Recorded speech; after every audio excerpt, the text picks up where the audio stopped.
Salam everyone, this is Muhammad Haris. So this is IBA BBA round 2 2007 paper, or if you look at the website IBA की website पर, so this is sample paper 12 सही है. So we have already made the three videos for this paper and this is the fourth video और इसमें question 31 से 40 तक उसमें solve किए हुए सही है. And if you have any query you can always write me back on my email which is mentioned here, teacherharis@outlook.com सही है. So now let's move on to question number 31. If 2 and 4 are the roots of the equation of the quadratic equation ax square plus bx plus c equals to 0, then the roots of the quadratic equation cx square plus bx plus c equals to 0 are. सही है. तो सबसे पहले तो मैं अपनी ये वाली क्वाड्रेटिक इक्वेशन फाइंड आउट कर लेता हूँ. ये किस तरह फाइंड आउट करूँगा, ये दो रूट्स जो ये है ना इसको फिगर आउट करके. तो रूट्स अगर दिए हुए तो मैं ये बोल सकता हूँ x इक्वल्स टू 2 है एक रूट और एक रूट है x इक्वल्स टू 4. सही है. तो अब मैं इनको फैक्टर्स में कन्वर्ट कर लेता हूँ. फैक्टर्स में कैसे कन्वर्ट करूँगा, ये हो जाएगा x माइनस 2 एक फैक्टर हो जाएगा और ये हो जाएगा x माइनस 4 दूसरा फैक्टर. सही है. अब इन फैक्टर्स को अगर मैं x माइनस 2 और x माइनस 4 को आपस में मल्टीप्लाई करूँ तो ये मेरे पास क्वाड्रेटिक इक्वेशन बन जाएगी. किस तरह, ये एक्स स्क्वायर आ जाएगा, इसको और इसको मैं मल्टीप्लाई करूँगा तो एक्स स्क्वायर आ जाएगा. इसी तरह फिर मेरे पास माइनस 2x आएगा, वो किस तरह आ रहा है, इसको और इसको मैं मल्टीप्लाई करूँगा तो ये माइनस 2x आ जाएगा. सही है. और फिर मेरे पास माइनस 4x आ जाएगा. माइनस 4x कैसे आएगा, इस x को और इस माइनस 4 को मैं मल्टीप्लाई करूँगा तो माइनस 4x आ जाएगा. और इसी तरह प्लस 8 आ जाएगा. किस तरह, ये मैं माइनस 2 और इस माइनस 4 को मैं मल्टीप्लाई करूँगा तो मेरे पास प्लस 8 आ जाएगा इक्वल्स टू 0. तो ये मेरी क्वाड्रेटिक इक्वेशन हो जाएगी x square minus 6x plus 8 equals to 0. सही है. इसकी फॉर्म क्या दी हुई है मुझे, A X square plus B X plus C equals to 0. सही है. तो मैं ए की वैल्यू निकाल लूँ, ए की वैल्यू तो मेरी 1 हो जाएगी क्योंकि जो मैंने अब अभी इक्वेशन निकाली यहाँ ये कोफिशेंट 1 है एक्स स्क्वायर का. सही है. और इसी तरह बी की वैल्यू ये माइनस 6 हो जाएगी, ये जो है. सही है. और सी की वैल्यू क्या हो जाएगी, जो कांस्टेंट है 8 हो जाएगा. सही है. यहाँ से आ गया मेरे पास 8. सही है. तो ये मेरे पास सारी वैल्यू आ गई, A equals to -1, B equals to -6 और सी इक्वल्स टू 8. तो ये जो अब मुझे इक्वेशन दी हुई है ना जिसके मुझे रूट्स फाइंड आउट करने, ये नई इक्वेशन ये दी हुई है C X square plus B X plus A equals to 0. तो अब मैं क्या करता हूँ, इसमें वैल्यूज़ प्लग इन कर लेता हूँ. सी की जगह 8 आ जाएगा तो ये 8x स्क्वायर हो गया. सही है, ये रहा 8. और बी की जगह क्या आ जाएगा, -6, तो ये आ गया मेरे पास -6. बी की जगह मेरे पास आ जाएगा -6, तो ये आ गया -6, ये रहा. और इसी तरह ए की जगह 1 आ जाएगा तो ये रहा +1. सही है, इक्वल्स टू 0. अब क्या हो जाएगा, 8 1 ज़ा 8. सही है. फैक्टर्स क्या हो जाएंगे, 8 1 ज़ा 8 हो जाएगा, 2 4 ज़ा 8 हो जाएगा. सही है. तो 8x स्क्वायर. सही है ना, 1 8 ज़ा 8 होता है तो 8 प्लस 8 -1 से तो मैं पाएगा नहीं, तो मैं क्या कर सकता हूँ 2 4 ज़ा 8. सही है. तो -2 -4 -6 के बराबर हो जाएगा ना. तो 8x square -2x -4x plus 1 equals to 0. तो यहाँ से मैं बोल रहा हूँ 2x कॉमन ले लूँगा इन दोनों में से, तो ये 2x कॉमन आ जाएगा तो अंदर बचेगा 4x -1. और यहाँ से अगर मैं -1 कॉमन ले लूँ तो आ जाएगा 4x -1. सही है, इक्वल्स टू 0. तो मेरा 2x -1 हो गया एक फैक्टर और एक फैक्टर हो गया 4x -1. सही है, इक्वल्स टू 0. और 2x -1 इक्वल्स टू 0 हो जाएगा और 4x -1 इक्वल्स टू 0 आ जाएगा. सही है. x इक्वल्स टू 1/2, अगर आप 1 वहाँ ले जाएंगे. इसी तरह ये 4x इक्वल्स टू 1/4. तो और इसको मैं लिख सकता हूँ 0.5 या फिर इसको लिख सकता हूँ और 0.25 अगर मैं डेसिमल में आंसर एक्सप्रेस करूँ, क्योंकि ये इस तरह मुझे दिया हुआ है आंसर्स में ऑप्शंस में. तो मेरा इसके रूट्स हो जाएंगे पॉजिटिव 0.5 और positive 2.5. So my answer would be 31 का C. सही है. Now let's move on to the question number 32. If the product x square plus x minus 6 and x square minus 2 is 0, then x could equal any of the following numbers except. सही है. तो मैं क्या करता हूँ कि ये जो दिया हुआ है ना, ये x की वैल्यू जो दी हुई है जैसे -3 दी हुई है, तो ये मैं प्लग इन करके देख लेता हूँ. जैसे इसमें मैं प्लग इन करूँगा और इसमें प्लग इन करूँगा. अगर किसी पूरे एक एक्सप्रेशन की वजह से भी 0 आ रहा है ना, तो समझो मेरा ऑटोमेटिकली प्रोडक्ट 0 आ जाएगा. क्यों, क्योंकि 0 मल्टीप्लाई बाय एनीथिंग इज 0. सही है. तो अब मैं यहाँ प्लेस कर लेता हूँ एक्स स्क्वायर, इसमें प्लेस करता हूँ तो क्या आता है देखते हैं. -3 स्क्वायर -3 हो जाएगा, ये -6, तो ये 9 -9 आ रहा है. सही है, 0 हो जाएगा. सही है. तो इसकी वजह से तो ये 0 हो गया. सही है. तो अगर मैं 0 को किसी और से भी मल्टीप्लाई करूँगा तो 0 ही होगा प्रोडक्ट, तो फ़ायदा नहीं है मुझे उसमें -3 इसमें डालने का, सही है, इसमें डालने का। अब मैं क्या कर लेता हूँ, 2 प्लग इन करता हूँ। अब 2 प्लग इन करता हूँ, इसी में सबसे पहले प्लग इन कर लेते, तो क्या हो जाएगा 2 स्क्वायर प्लस 2 -6, तो ये क्या आ जाएगा 2 2 ज़ा 4, 4 + 2 -6, तो ये भी 0 आ रहा है, तो मुझे इसमें आगे इसमें डालने की ज़रूरत नहीं है, क्यों, क्योंकि वहाँ से ही 0 आ गया इधर से। तो अब 0 को मैं किसी से भी मल्टीप्लाई करूँ तो 0 ही आएगा, तो फ़ायदा नहीं है। अब ये मैं सी की 3 डाल लेता हूँ, सी का, तो अगर मैं 3 डालूँ तो क्या आ जाएगा 3 स्क्वायर प्लस 3 -6, तो ये क्या आ रहा है 9 + 3 12, 12 - 6 6 आ रहा है। चलो दूसरे उसमें डाल के देख लेते हैं, दूसरे एक्सप्रेशन में। अब मैं इसमें डालता हूँ x² - 5x + 6 में, तो यहाँ डालता हूँ तो 3x² -5 3 ज़ा +6, तो ये क्या आ जाएगा 9 - 15 + 6, तो ये तो मेरे ख्याल से 0 आ रहा है, तो अब इसकी वजह से ये पूरा प्रोडक्ट 0 हो जाएगा, तो सही है। तो अब आ जाते डी, फिर आंसर, अब डी बचा है तो मेरा डी आंसर होगा टेक्निकली, तो लेकिन प्लग इन करके देख लेते हैं आपके लिए वैल्यूज़।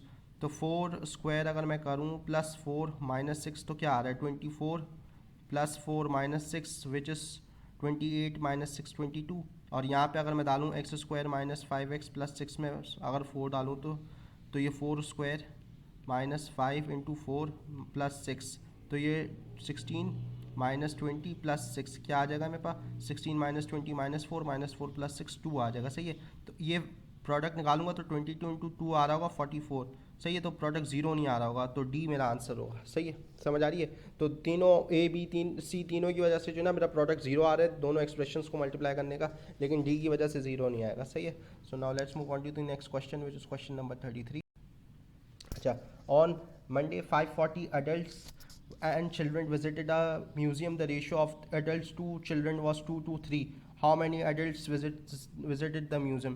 अच्छा, अब ये देखो, अगर इसका मतलब है रेशो का, ये मतलब है 2:3 के रेशो का मतलब है अगर 2 अडल्ट गए तो 3 बच्चे भी गए, सही है, 2 अडल्ट गए 3 बच्चे भी गए। तो अगर मैं यूँ बोल सकता हूँ कि अगर टोटल 5 गए तो उसमें से 2 अडल्ट होंगे और 3 चिल्ड्रन होंगे, 3 बच्चे होंगे, सही है। इस तरह मैं बोल सकता हूँ ना, मैंने करा क्या है दोनों रेशो को ऐड कर दिया, 2 + 3 5, सही है। टोटल 5 लोग अगर गए उसमें 2 अडल्ट हो जाएंगे और 3 चिल्ड्रन हो जाएंगे, सही है।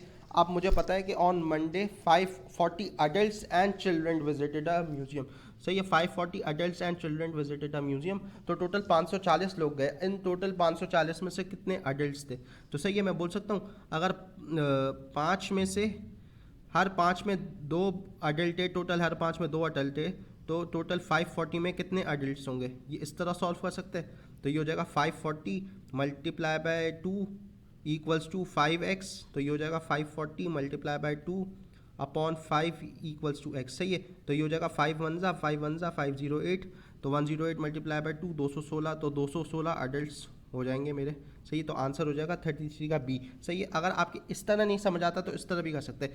तो ये देखो 2/5 फ्रैक्शन हो जाएगा अडल्ट्स का, सही है।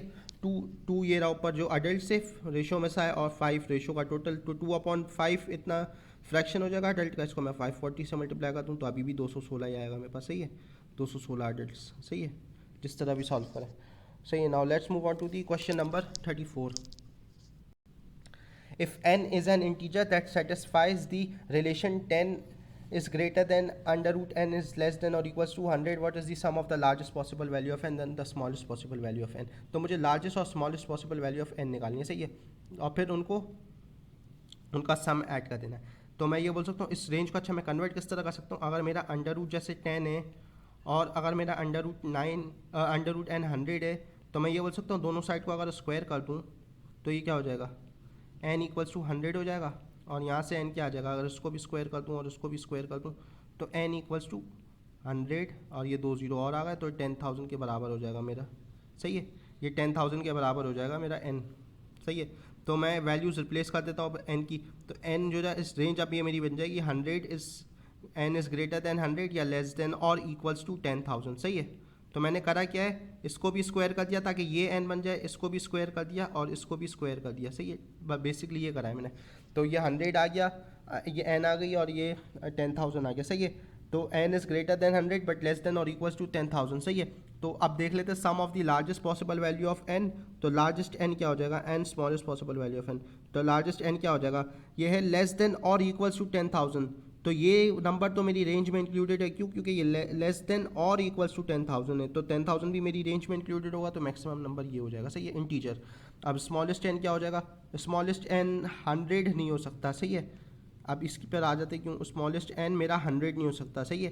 क्यों नहीं हो सकता 100, क्योंकि ग्रेटर देन 100 है। ग्रेटर देन 100 का मतलब कि 100 इंक्लूडेड किया, 100 से बड़ा नंबर, 100 से बड़ा नंबर क्या हो जाएगा 101। ये मैंने 10,000 क्यों लिया, 10,000 या उससे छोटा, इसका ये मतलब होता है लेस देन और इक्वल्स टू 10,000 या उससे छोटा। इसका क्या मतलब है 100 से बड़ा बस। तो 100 से बड़ा अगला इंटीजर क्या हो जाएगा 101। तो मेरा स्मॉलेस्ट n 101 हो गया, लार्जेस्ट n 10,000 हो गया। तो दोनों को ऐड कर दो, क्योंकि मुझसे सम मांगा है, sum of the largest possible value of n and the smallest possible value of n। तो 10,000 plus 101 will give me 10,101. So your answer is 34 का B, सही है। Now let's move on to question number 30. अच्छा guys, this is question number 35. A professor has to submit the result of 154 exam scripts on the first day graded 9 scripts, second day graded 10 scripts, and third day graded 11 scripts. The trend continued until he finished grading all these scripts. The average number of scripts graded per day by him is this. सही है। तो अगर पहले दिन professor 9 कर रहा है, अगले दिन 10, 11, 12, 13 एंड सो ऑन, तो मैं बोल सकता हूँ एक तरीके से मेरे पास अर्थमेटिक प्रोग्रेशन की सीरीज़ बन रही है, सही है। क्योंकि ये देखो डिफरेंस क्या है 1 है, इसमें भी 1 है, डिफरेंस कांस्टेंट है ना, तो ये मेरी अर्थमेटिक प्रोग्रेशन की सीरीज़ बन रही है, सही है। और मैं बोल सकता हूँ मेरी ए की वैल्यू या फर्स्ट टर्म की वैल्यू 9 हो जाएगी और डी मेरा क्या हो जाएगा 1 हो जाएगा, सही है। डी 1 हो गया और मैं टोटल कितनी स्क्रिप्ट चेक करनी है 154, तो ये सम हो जाएगा number of script, sum of script हो जाएगा, सही है। तो समेशन का फॉर्मूला क्या है as per the AP, summation equals to n/2 which is number of days in this case 2a plus n-1 into D, सही है। ये मेरा फॉर्मूला हो जाएगा। तो सम क्या है 154 है, n अननोन है, n/2, 2 9s 18, सही है, प्लस n-1, n अननोन है अगेन, और यहाँ 1 आ जाएगा, सही है। तो अब हम इसे सॉल्व कर लेते हैं। इसको मैं यहाँ ले जाता हूँ, ये 308 हो जाएगा, ये n बाहर रहने देता हूँ, ये 18 आ जाएगा मेरे पास, और ये हो जाएगा प्लस n और ये हो जाएगा -1, सही है। अब ये हो जाएगा 308 इंटू 18, ये हो जाएगा इंटू 18n, सही है, into 18n plus n square minus n, सही है। और अगर मैं इस 308 को भी वहाँ ले जाऊँ तो क्या हो जाएगा n square plus 17n minus 308, सही है। ये मेरी क्वाड्रेटिक इक्वेशन आ गई and this would be equals to 0। अब अगर आप फैक्टर्स निकालें ना 308 के, तो 28 multiply by 11 as a factor है कि जो मुझे 308 दे रहा है और 28 माइनस 11 मुझे 17 भी दे रहा है, सही है। तो n square plus 28n minus 11n minus 308 equals to 0, और यहाँ n कॉमन आ गया, n प्लस 28 और माइनस 11 कॉमन लिया तो n प्लस 28 इक्वल्स टू 0, तो n इक्वल्स टू 11 और n इक्वल्स टू -28। n मेरा नेगेटिव नंबर हो नहीं सकता, तो 11 ही होगा, सही है। तो टोटल 11 दिन में कॉपीज़ चेक करिए, सही है, 11 दिन में कॉपीज़ चेक करिए, तो मैं ये बोल सकता हूँ तो मेरा टोटल एवरेज किस तरह निकलेगा, average number of scripts per day graded by him. तो total scripts upon total days, सही है, सम डिवाइडेड बाय नंबर होता है ना एवरेज का फॉर्मूला। तो 154 डिवाइडेड बाय 11 करूँगा ना, मेरे पास 14 पर डे आ जाएगी। मतलब एक दिन में प्रोफेसर 14 स्क्रिप्ट चेक करेगा, तो 11 दिन में जाके पेपर चेक हो जाएंगे, एवरेज अगर 14 पर डे, सही है। अगर आपको ये फार्मूला थोड़ा सा वर्कआउट करने में मुश्किल लग रहा है, जैसे क्वाड्रेटिक इक्वेशन भी सॉल्व करना थोड़ी सी मुश्किल है इसमें, तो एक काम कर सकते हैं, फिर इसको ओरली भी कर सकते हैं, क्योंकि शायद ओरली में भी इतना टाइम तो नहीं लगेगा। जैसे मैं अगर आप नोट करें 9, 10, 11, 12, 13, 14, मतलब आप बीच बीच में रोक रोक के आप सम करते जाएँ जहाँ के 154 किधर आ रहा है। जैसे 9 + 10 19, 19 + 11 30, 30 + 12 42, 42 + 13 45, 55, 55 + 4 59, 69, 69 + 15 74, 84, 84 आ गया, 84 + 60 100 हो गई, 117 हो गई, या 117 और फिर 18 ऐड करूँ तो 135, 135 में फिर आप अगर 19 ऐड करें तो 154, तो यहाँ आके आप रुक जाते हो, सही है। तो इसका क्या मतलब हो गया, पहले दिन आपने 9 चेक करी, दूसरे दिन 10, तीसरे दिन 11, चौथे दिन, पाँचवें दिन, छठे दिन, सातवें दिन, आठवें दिन, नौवें दिन, 10वें दिन, 11वें दिन, टोटल 11 दिन में जाके आपने 154 स्क्रिप्ट चेक कर ली, सही है। अब आपको पता है टोटल आपने 11 दिन लगाया स्क्रिप्ट चेक करने में, और टोटल 154 स्क्रिप्ट चेक करिए, तो आप उसको डायरेक्ट 11 से डिवाइड कर दो, तो जब भी 14 आ जाएगा, 14 आ जाएगा, सही है। So that's how simply you also can figure out, सही है। मुझे कॉन्सेप्ट समझा रहा था, इसलिए मैं AP से भी पहले आपको करके दिखा दिया, सही है। Now let's move on to question number 36। अच्छा, अब आ जाते हैं क्वेश्चन नंबर 36 की तरफ। In the triangle shown AC equals to BC, तो क्या हो जाएगा, ये AC इक्वल्स टू BC, सही है, एंड AC इक्वल्स टू 8, तो BC भी 8 हो जाएगा। What is the area of the triangle ABC, तो अगर और मुझे ये दिया हुआ है ACB इक्वल्स टू 120, सही है। अगर ACB इस तरह दिया हुआ है ना, तो जो मिडिल वाला अल्फ़ाबेट है ना, ये मेरा एंगल हो जाएगा, सही है। तो C मेरा हो जाएगा 120 डिग्री, सही है। और अगर आपको एरिया का एज पर द ट्रिग्नोमेट्री अगर फॉर्मूला पता हो, तो ये वो हो जाता है half into AB into sine C, सही है। तो मैं फिगर आउट कर लेता हूँ, हाफ इंटू 8 इंटू साइन 120, ये मेरा एरिया हो जाएगा ट्राइंगल का, सही है। तो ये हो जाएगा half into 8 into √3/2 which is equivalent to sine 120, सही है। अब ये हो जाएगा 2 1 ज़ा 2 4 ज़ा 2 1 ज़ा 2 4 ज़ा, सही है। तो ये 4 4 ज़ा 16 √3 इज़ योर ट्राइंगल का एरिया ऑफ ट्राइंगल, सही है। So your answer is 16 √3। Now let's move on to question number 37। How many solutions to the equation modulus 2x - 1 equals to modulus x - 2। अच्छा, जब भी मॉड्यूलस देखो स्क्वायर लगा दो, दोनों साइड स्क्वायर कर दो, सही है। मैं स्क्वायर कर देता हूँ, तो क्या आ जाता है, 2x - 1 the whole square equals to x - 2 the whole square. तो 2x - 1 into 2x - 1 equals to x - 2 into x - 2। तो आप देख लेते हैं मल्टीप्लाई करके। आप इस 2x को इस 2x से मल्टीप्लाई करो तो क्या आ जाएगा, 4x² आ जाएगा। इस -1 को इस 2x से मल्टीप्लाई करो तो -2x आ जाएगा, सही है। अब फिर इस 2x को इस -1 से मल्टीप्लाई करो तो -2x आ जाएगा। इस -1 को इस -1 से मल्टीप्लाई करो तो +1 आ जाएगा, सही है।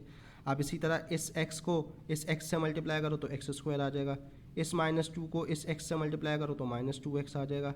इसी तरह अब आप करें इस x को -2 से मल्टीप्लाई तो -2x आ जाएगा। इस -2 को इस -2 से मल्टीप्लाई करें तो +4 आ जाएगा, सही है। Now you can work out 4x² minus 4x + 1 equals to x² - 4x + 4, सही है। अब आप लाते एक तरफ लाते सबको, तो 4x² -4x + 1 माइनस x², अगर मैं लेफ्ट हैंड साइड पे ले आऊँ सब +4x - 4 इक्वल्स टू 0। तो ये और ये कैंसिल हो जाएगा, क्योंकि -4 + 4 0 हो जाएगा।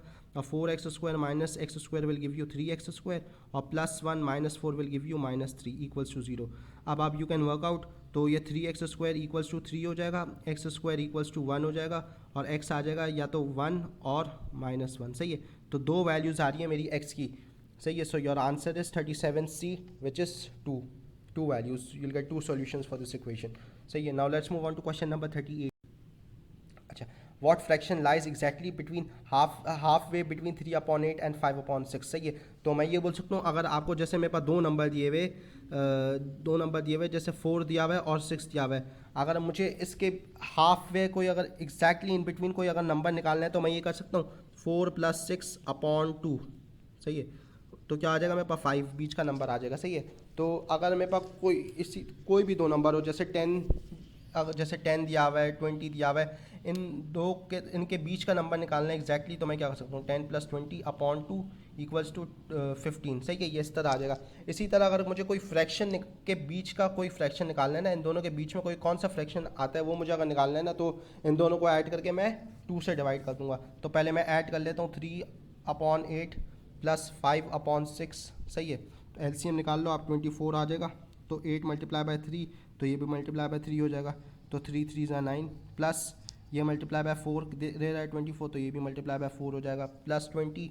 तो यहाँ से तो आ जाएगा 29/24। ये क्या है, ये दो आपने सम निकाले दोनों फ्रैक्शन का। अब क्या करना है आपको, इसको डिवाइड करना है, डिवाइड बाय 2। तो 29/24 डिवाइडेड बाय 2 क्या देता है आपको, इसको मैं ये लिख सकता हूँ 29/24 × 1/2, डिवाइड हो रहा था ना, तो मैंने रेसिप्रोकेट कर लिया, 2 को 1/2 आ गया, आप मल्टीप्लाई कर सकते हैं तो ये आ जाएगा 29/48। सही है, तो ये एग्जैक्टली इन बिटवीन है इन दोनों फ्रैक्शन के। सही है लॉजिकली। सो नाउ 38 का आंसर हो जाएगा B. Now let's move on to question number 30। So this is question number 39 guys. Find the domain of the function f of x equals to under root x square minus x upon x square plus x minus 2। सही है। अब ये function देखने में तो बड़ा confusing लग रहा है, लेकिन इसकी सिंपल टेक्निक है। सही है। इसमें टेक्निक ये कि अगर आपका डिनोमिनेटर किसी ना किसी तरह भी ज़ीरो हो जाए ना, इसके बदले अगर आपका ये x square plus x minus 2 अगर ये ज़ीरो के बराबर आ रहा हो ना, तो आपका फंक्शन अनडिफाइंड हो जाएगा। क्यों? क्योंकि anything divided by zero is undefined. सही है, सही है, अनडिफाइंड। अगर नीचे ज़ीरो आ गया तो आपका पूरा फ्रैक्शन अनडिफाइंड हो जाएगा फंक्शन। अगर ऊपर ज़ीरो आ रहा हो और उसको 3 से डिवाइड कर दो तो आंसर ज़ीरो ही होगा। तो ऊपर ज़ीरो आने का मसला नहीं है, नीचे डिनोमिनेटर में ज़ीरो आने का मसला है। सही है, तो अब देख लेते हैं एक्स की किस वैल्यूज़ को पे जो है ना ये ज़ीरो आ सकता है। तो मैं इसके रूट्स निकाल लेता हूँ। तो x square plus x minus 2 equals to zero. तो ये 2 1 ज़ा 2 x square plus 2x minus 2 x common ले लिया, ये x प्लस 2 अंदर आ गया। इसी तरह मैंने -1 यहाँ कॉमन ले लिया तो x प्लस 2 अंदर आ गया। सही है, तो ये x -1 हो गया और x प्लस 2। सही है, तो x -1 इक्वल्स टू 0 और x प्लस 2 इक्वल्स टू 0, तो x इक्वल्स टू -1 और x इक्वल्स टू -2। सही है, तो या x इक्वल्स टू +1 है, सॉरी है x इक्वल्स टू +1 और x इक्वल्स टू -2। सही है, तो या अगर +1 आए या -2 आए तो इसकी वजह से जो ना आपका पूरा का पूरा फंक्शन अनडिफाइंड हो जाएगा। सही है, तो मैं बोल सकता हूँ 1 और -2 के अलावा सारी x की वैल्यूज सही है इसकी डोमेन के लिए। तो एक तो हो जाएगा कि एक आपके लिए हो जाएगा यहाँ 1 से लेके आगे के नंबर जितने भी 1 to इन्फिनिटी, और एक हो जाएगा आपका -2 से लेके जितने भी बैकवर्ड्स नंबर है। सही है, तो -2 से लेके इन्फिनिटी नेगेटिव इन्फिनिटी तक जितने भी नंबर्स हैं, तो नेगेटिव इन्फिनिटी से लेके -2 तक और 1 से लेके पॉजिटिव इन्फिनिटी तक। सही है, और -2 और 1 के दरमियान भी कुछ नंबर आ जाते हैं, तो वो आ जाएंगे 0 और 1। सही है, 0 सॉरी नॉट 0 and 1 बल्कि वो आएंगे -1 0। सही है, -1 और 0, इस पे भी जो है ना आपका, इस पे भी जो है ना आपकी डोमेन जो है ना सही होगी इन नंबर्स पे भी। सही है, तो अब हम देख लेते हैं ये आंसर मैच किसके साथ हो रहा है। सही है, तो अगर आप ए को देखें ना, ए में ये तो आ रहा है 1 to इन्फिनिटी और ये -इन्फिनिटी टू -2। अब इसका मतलब समझने की कोशिश करते हैं, जो -2 to 0 लिखा हुआ है ना, अब जो स्क्वायर ब्रैकेट डला हुआ है ना, स्क्वायर ब्रैकेट का मतलब है ग्रेटर देन 2। सही है, ग्रेटर देन 2। सही है, लेकिन ये जो सॉरी स्क्वायर नहीं है, ये सर्कल ब्रैकेट जो है ना कर्व ब्रैकेट है, इसका मतलब है ग्रेटर देन -2। सही है, तो मतलब -2 आपकी रेंज में इंक्लूडेड नहीं है। लेकिन अगर आप ये देखें ये आपका स्क्वायर ब्रैकेट है। सही है, तो इसका मतलब है आपका 0 रेंज में इंक्लूडेड है। सही है, तो मैंने ये जो नंबर निकाले थे 0 और -1 ही है, तो मेरे पास -2 होना ही नहीं चाहिए रेंज में, 0 लेकिन होना चाहिए। तो ये मुझे सही लग रहा है, करेक्ट लग रही है। सही है, तो मोस्ट प्रॉब्ली आंसर ए है। लेकिन और कोई सिमिलर लग रहा है, सी सिमिलर लग रहा है, सी को देख लेते हैं। सी में ये सही है, ये सही है, लेकिन इसमें क्या इशू है, यहाँ पे देख रहे हैं ये आप स्क्वायर ये नॉर्मल ब्रैकेट डला हुआ है, जो सर्कुलर ब्रैकेट जो होता है वो डला हुआ है। तो इसका क्या मतलब कि 0 आपकी रेंज में इंक्लूडेड नहीं है, मतलब -2 से बड़ा नंबर लेकिन लेस देन 0। -2 से बड़ा लेकिन लेस देन 0। समझ आ रही है बात? तो इसमें आपका जो ना नंबर सिर्फ -1 ही आ रहा होगा रेंज में, 0 इंक्लूड नहीं हो रहा होगा, तो इसलिए ये गलत हो जाएगा। सही है, वो ऊपर वाला सही है। क्यों? क्योंकि अगर आप ब्रैकेट स्क्वायर कर दो तो उसका मतलब 0 भी इंक्लूडेड है आपका। समझ आ रही है? So your answer is A. Now let's move on to question number 40। अच्छा, this is question number 40। If x is greater than -10 but less than 20 and modulus of y -2 is less than 10, then which of the following is valid statement.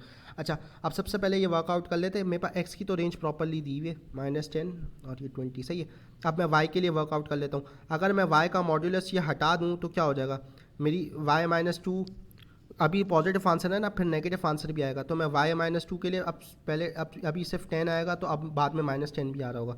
तो मैं ये बोल सकता हूँ मेरी y -2 की तो रेंज हो जाएगी more than -10 but less than 10। सही है।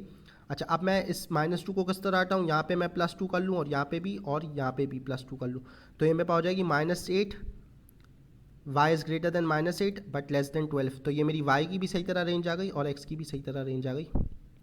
सही है। अब वर्कआउट करके देख लेते हैं, ऑप्शंस देख लेते हैं। सही है। X y is greater than zero, ज़रूरी नहीं है x y greater than zero, क्यों? क्योंकि अगर एक पॉजिटिव है और एक नेगेटिव है तो फिर मेरे पास आंसर नेगेटिव आएगा। अब जैसे y में अगर पॉजिटिव ले लूँ, y अगर 10 ले लूँ और x नेगेटिव 9 ले लूँ तो मेरे पास -90 भी आ सकता है। तो ज़रूरी नहीं है मेरे पास एक्स वाई का प्रोडक्ट मोर देन जीरो आ रहा हो। क्यों मोर देन जीरो आ रहा हो? तो ये ज़रूरी नहीं है। सही है। ये जब भी ज़रूरी होता है अगर एक्स वाई दोनों ही नेगेटिव होते या एक्स वाई दोनों ही पॉजिटिव होते, तो जब तो शायद ए सही हो जाता है, लेकिन फिलहाल ए सही नहीं हो सकता क्योंकि इंटरचेंज हो सकते हैं नंबर, एक नेगेटिव हो सकता है और एक पॉजिटिव हो सकता है। सही है। अब आ जाते हैं बी की तरफ। बी में सेंस में करता है या नहीं? तो बी के लिए क्या चाहिए होगा मुझे? 3x और 2y चाहिए होगा ना, तो मैं 3x फिगर आउट कर लेता हूँ। तो अब मैं इसको भी 3 से मल्टीप्लाई कर दूँ, इसको भी 3 से और इसको भी 3 से, तो मेरे पास 3x आ जाएगा। तो ये हो जाएगा -30 3x और ये 60 3x। सही है। अब हम लोग फिगर आउट करते हैं 2y अपना, तो 2y के लिए मैं इसको 2 से मल्टीप्लाई कर दूँ, इसको और इसको। सही है। तो क्या हो जाएगा मेरे पास? -16, 2y is greater then -16 but less then 24। सही है। अब मुझे फिगर आउट करनी है 3x - 2y की एक्सट्रीम वैल्यूज़। सही है। ये एक्सट्रीम वैल्यूज़ होती है ना जो रेंज पे दी हुई होती है, तो एक्सट्रीम वैल्यूज़ फाइंड आउट करनी है। तो ये मैं देख लेता हूँ। तो मुझे 3x - 2y की एक्सट्रीम वैल्यूज़ फाइंड आउट करनी है। सही है। तो मैं ये बोल सकता हूँ मैं -30 यूज़ कर सकता हूँ 3x की जगह, तो -30 आ गया, और माइनस यहाँ लिख देता हूँ और 2y की वहाँ से वैल्यू ले लेता हूँ। तो 2y क्या हो सकता है? या तो -16 भी हो सकता है, तो यहाँ से मैं -16 ले लेता हूँ। सही है। तो यहाँ से क्या आ जाती है मेरे पास? 3x - 2y की वैल्यू -30 + 16 विच इज़ -14। सही है। ये एक वैल्यू आ रही है 3x - 2y की, एक पॉसिबल। अब एक और मैं और वैल्यूज़ निकाल लेता हूँ। अब 3x - 2y, अब मैं वापस 3x की जगह -30 ले लेता हूँ, माइनस, अब लेकिन इसकी जगह मैं 24 ले लेता हूँ 2y की जगह। सही है। ये एक्सट्रीम वैल्यू ले ली, तो ये क्या हो जाएगा मेरे पास? -30 - 24 = -54। सही है।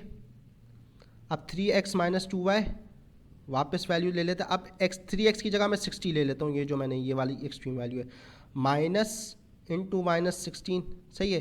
तो ये क्या हो जाएगा? 60 + 16 76 आ जाएगी। सही है।